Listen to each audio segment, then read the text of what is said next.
बनी इसराइल के अंदर ना एक शख्स ने अपने चचा को कत्ल कर दिया जायदाद के लिए। ये देखे कब से लोग जायदाद के लिए कत्ल करते आ रहे हैं। चचा को कत्ल कर दिया और कत्ल करके हजरत मूसा अलैहिस्सलाम के पास आए कि मेरे चचा को किसी ने कत्ल कर दिया है, तो बताएं क्या करना है। तो आपने फरमाया कि गाय ज़िबा करो और उसका एक टुकड़ा मकतूल को मारो, मरने वाले को, वो खुद उठ के बता देगा मुझे किसने कत्ल किया है।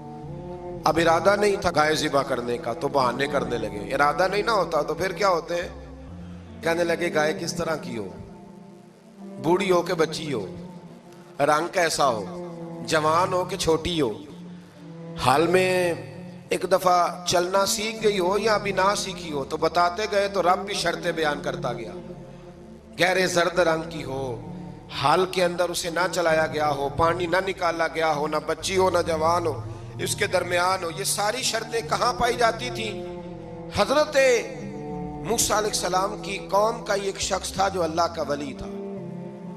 वो जब इंतकाल करने लगा ना, अल्लाह अकबर, देखो रब वलियों की औलादों पर भी कितना फजल फरमाता है। वो जब इंतकाल करने लगा तो एक उसके पास छोटी सी बच्चिया थी, गाय की बच्ची, उसने जंगल में छोड़ दी। कहने लगा या अल्लाह मैं तेरे नाम पे छोड़ता हूँ, मेरा बच्चा जवान हो जाए तो उसे दे देना, और तो सरमाया ही कोई नहीं। बच्चा बड़ा हुआ तो बच्चा भी बड़ा नेक था, अपनी माँ का बड़ा फर्मा बरदार था।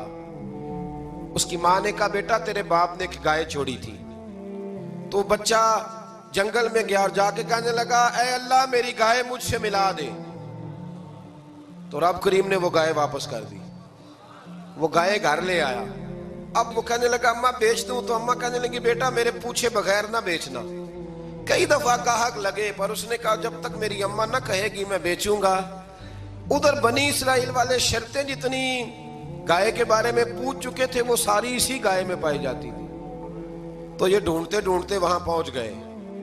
तो कहने लगे गाय चाहिए। तो उसने कहा भी तुम्हारी मर्जी से नहीं, कीमत मेरी मर्जी की। एक मुफस्सर ने तो यहां तक लिखा है कि उसने कहा गाय ज़िबा करके ना, तो जितना गाय के अंदर गोश्त होगा ना उतना ही खाल के अंदर तो मुझे माल भर के दोगे, उतने ही सिक्के भर के दोगे, उतनी अशरफियां भर के दोगे तो फिर तुम्हें गाय दूंगा। तो फिर ये गाय उन्हें मिली और ये गाय लेकर के आए। ज्यादा सवालात ना करते तो ज्यादा उलझते ना।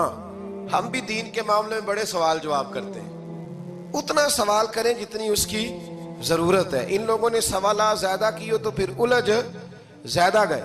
तो मेरे भाई इसका जिक्र भी अल्लाह तबारक व तआला ने पहले पारे के अंदर बयान फरमाया। फिर अल्लाह करीम ने फरमाया कि कुछ ऐसे लोग भी हैं यहूदियों में से जिनका दावा हो गया है कि हम अल्लाह के बड़े प्यारे हैं। फरमाया ये सिर्फ उनके मुंह की बातें हैं, ये तो क़यामत में पता चलेगा ना कि अल्लाह का प्यार किसके साथ ज्यादा है।